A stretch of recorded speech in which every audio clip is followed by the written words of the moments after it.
traumatic brachial plexus with a motorbike accident.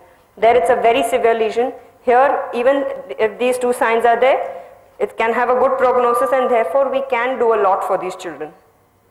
So let's look at what we will be dealing with and what an orthopedic surgeon should address, what questions he should ask and what answers he will get. What should we ask? What is the first thing that you need to know in a brachial plexus lesion?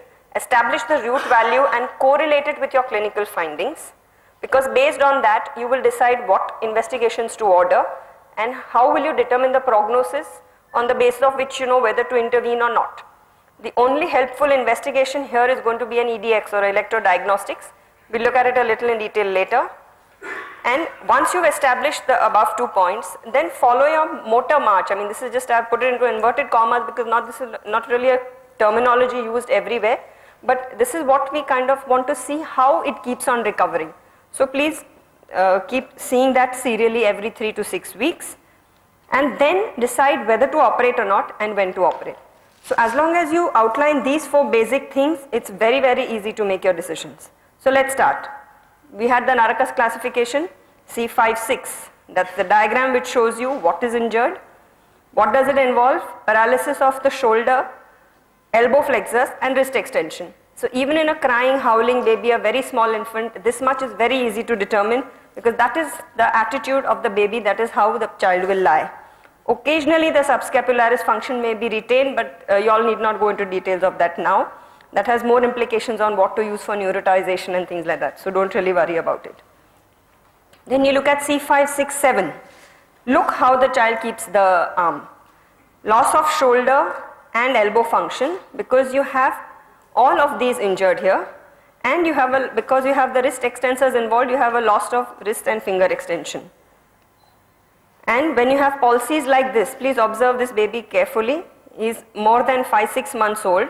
He is happily using the left upper limb, taking it hand to mouth. It's a flail upper limb, the entire right upper limb. There is a Horner sign which might be difficult for all to appreciate here.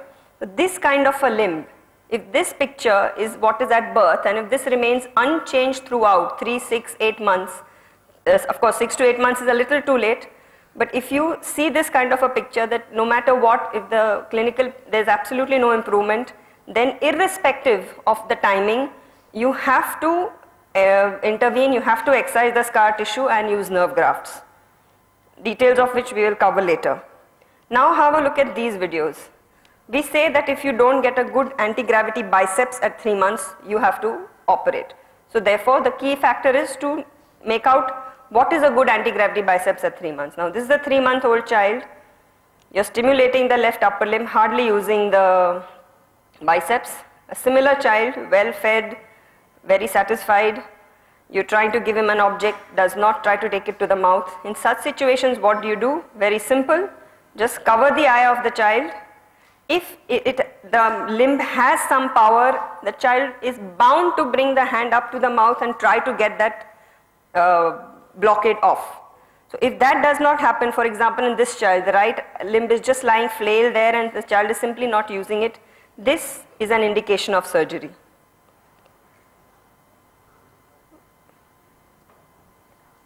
The child that you saw with the blue polka dots in the earlier 2 videos, since he had demonstrated good anti-gravity biceps, look how well he goes on to recover at 3 months. Now he's 9 months old, good shoulder, elbow, hand, everything okay, no need for intervention, no problem. But what happens majority of the time is that this progression of the recovery is missed. You have some kind of a recovery which has sequelae, and therefore we all miss the bus. So how will you prevent this?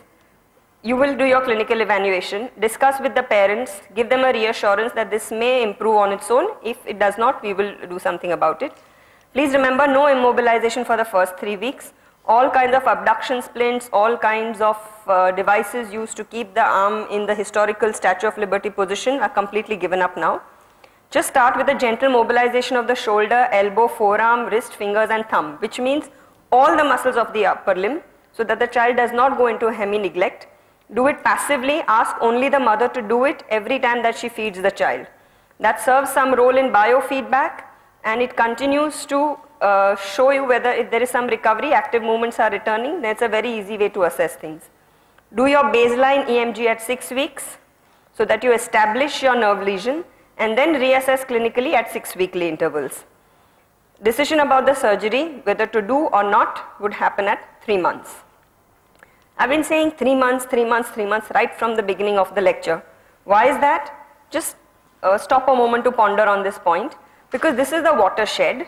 At this stage, there should be recovery on clinical examination, that is an anti-gravity biceps, as well as on EMG. If not, then you have to operate. And why do we say this? If you really go back into basic muscle physiology, a motor end plate survives denervation for about 1.5 years. And nerves grow at the rate of 3 centimeters a month, or roughly 1 millimeter a day. So in a very small child with roughly about 15 centimeters, if you measure the upper limb in a small infant, that is the length that it would have. So the nerves need that much amount of time to recover up to the end of the fingertips.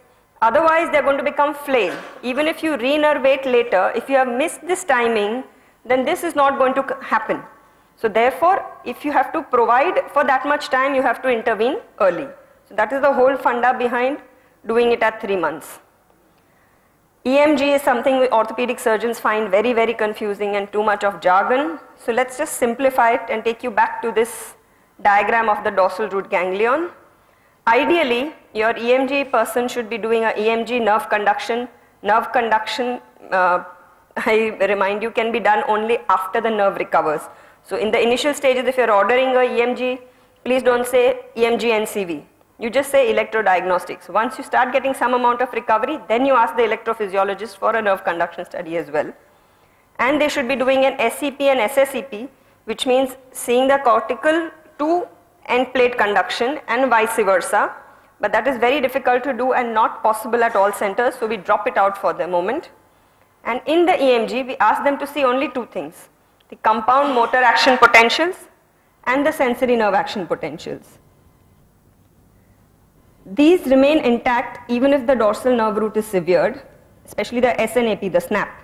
But the compound motor action potentials, the CMAP, will go if there is a lesion prior to your dorsal root ganglion. So remember only that much.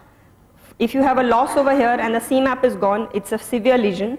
And as recovery starts, if the CMAP starts appearing, that is good prognosis. We will not go into any more details here. But we will remember that basically even on the EMG, there are different types of lesions possible in each and every nerve root.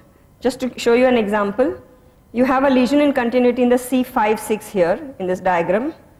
A C6 is a rupture here, which is a good prognosis, it's nerve graftable. But the C8-T1 here is completely avulsed. So these are preganglionic, these are postganglionic. Therefore, you get the difference in the recovery pattern, and therefore muscular imbalance and sequelae. We are orthopods, we can't do without X-rays. So we will do a plain X-ray, but the only purpose here will be to rule out a diaphragmatic paralysis and not to miss a concomitant clavicular fracture and a humeral fracture. There have been reports of CT myelo, MRI scan and all that, but I will just drop it out for now because CT myelo is an invasive investigation, requires anesthesia, and if you want to quantify a recovery with that, I think it's too much overkill and perhaps unethical too. MRI scan, yes, it will be useful to show you pseudomeningoceles, but pseudomeningoceles are anatomy, they don't quantify the amount of recovery, there's no physiology involved.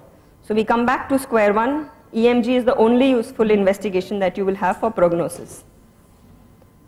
So once we have done all this, now we know, okay, if adequate biceps recovery is seen, you're going to wait and watch and follow up this child serially 6 weekly and see what kind of recovery you're getting. If there's no anti-gravity biceps at 3 months, you will intervene. What kind of intervention depends on the type of case at each root, as we saw in the earlier diagram. And sometimes you have an initial good recovery, but after 6 to 9 months, it starts plateauing like we spoke earlier. At that time, you may use either botulinum toxin, we'll see some slides on how to do this and when, or you may use newer nerve transfers. Again, that's beyond the scope of this lecture, so we will not go into details now. Now, most of us, I'd like to stop a minute here and say, most of us tend to imagine that the brachial plexus is actually going to fan out in front of you like my palm is spread. But when you look in the neck at exploration, it's usually bundled up and it's an injured plexus which may have lost its normal anatomical position. So let's see what can happen here. At times this is the C5-6 nicely totally intact, but the C8, the C7 is partial here and the C8-T1 totally avulsed. Here there is a C5-6 which is avulsed and the C8-T1 is intact.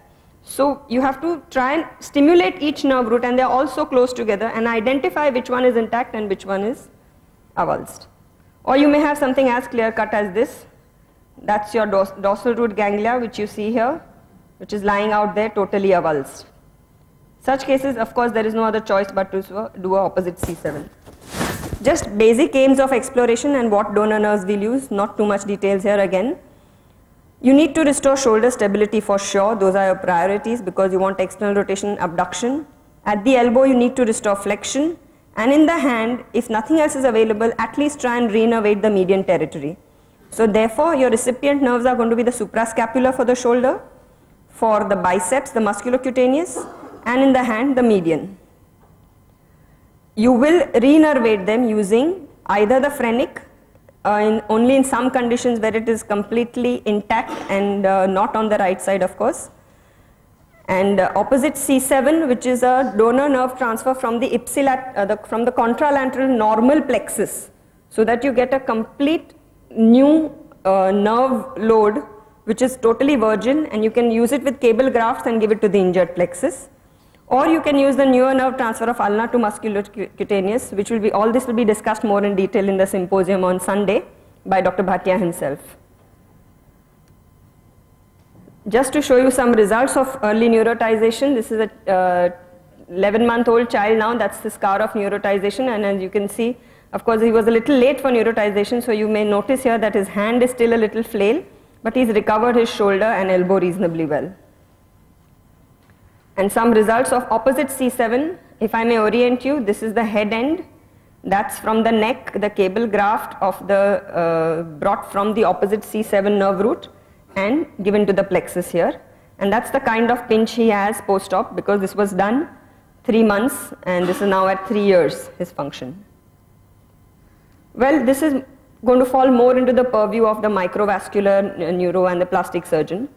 So let's look at what we are going to do. What we see is children who come between 6 months to 1.5 years or 1.5 to 3 years.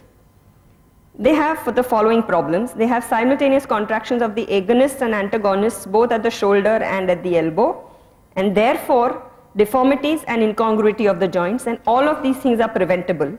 Examples of co-contractions are biceps and triceps. I'll show you some videos how this happens. And examples of co-contraction at the shoulder are between the subscat and the pect with the external rotators. So let's look at this child now. He has inadequate recovery at 4 months. Parents think that he is trying, but please notice he is not flexing the biceps. Every time he tries to do that, he still remains in extension. Again, similarly, this child, despite covering his eyes, he tries, he attempts, but something is holding the flexion back. This is because the triceps is overactive, and it is co-contracting or simultaneously firing along with the biceps. So whenever something is overfiring, you're going to use a countermeasure. That countermeasure is botulinum toxin. It is used to temporarily paralyze the overactive muscle, to allow the weaker impulses of regeneration to catch up in the muscle that you want to show the clinical action, and in the meanwhile orient and train the child in the use of the weaker muscle. So you have about 3-4 months gap while the child, the Botox is acted on the triceps, to try and teach the child some elbow flexion.